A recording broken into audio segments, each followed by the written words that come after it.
Tomorrow marks 10 years of war in Afghanistan, a country that's seen marked change over the past several decades.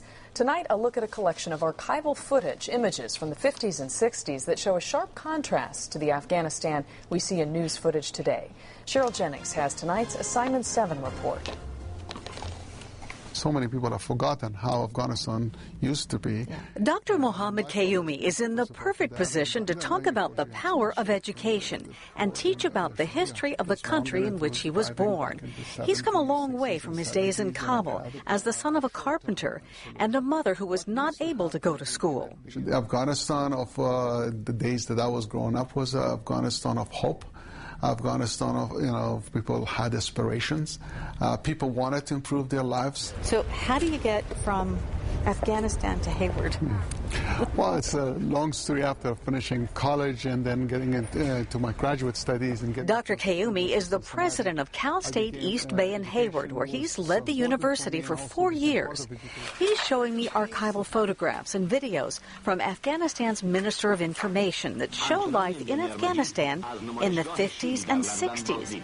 And the scenes could be from anywhere in a modern country.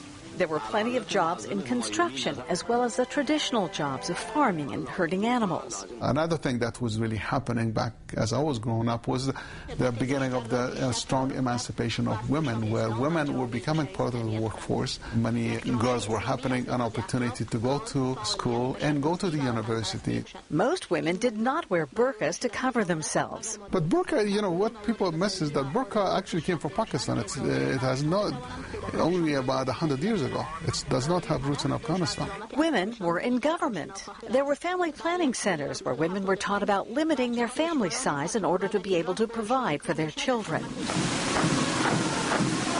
This is an Independence Day celebration in Afghanistan. The city of Kabul was lit up like the 4th of July during its Independence Day fireworks shows. Afghanistan had an air force and a large army. Part of what's important here is the country had a very functioning military. The country had stability and drew tourists from all over the world.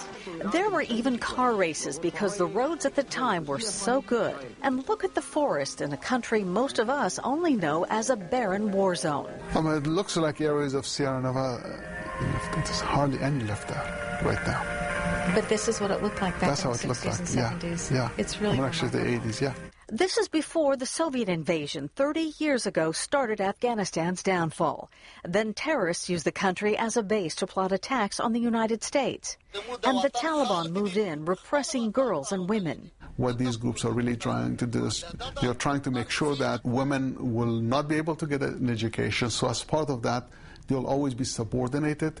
They'll never have economic independence. Dr. Kayumi is hoping to reach Afghans of all ages with this historic footage of Afghanistan. My thought has been for the young generation to get a sense of pride in it, and as part of that one, I think that will be a way that they can remain engaged. For the older generation, it's a sense of nostalgia, but more importantly, I think for most of the Western audiences to see that, for a country that was moving along and it was thriving back in the 70s, 60s, and 70s, and it had a plan, it had a future. Dr. Kayumi knows from experience that the best way to drive Afghanistan back to the future is through education. When we talk about the American dream, I think the American dream is really an embodiment of the human dream, and that everybody would like to live peacefully, would like to thrive, and would like to have a life built for their children that was better than theirs. Cheryl Jennings, ABC 7 News.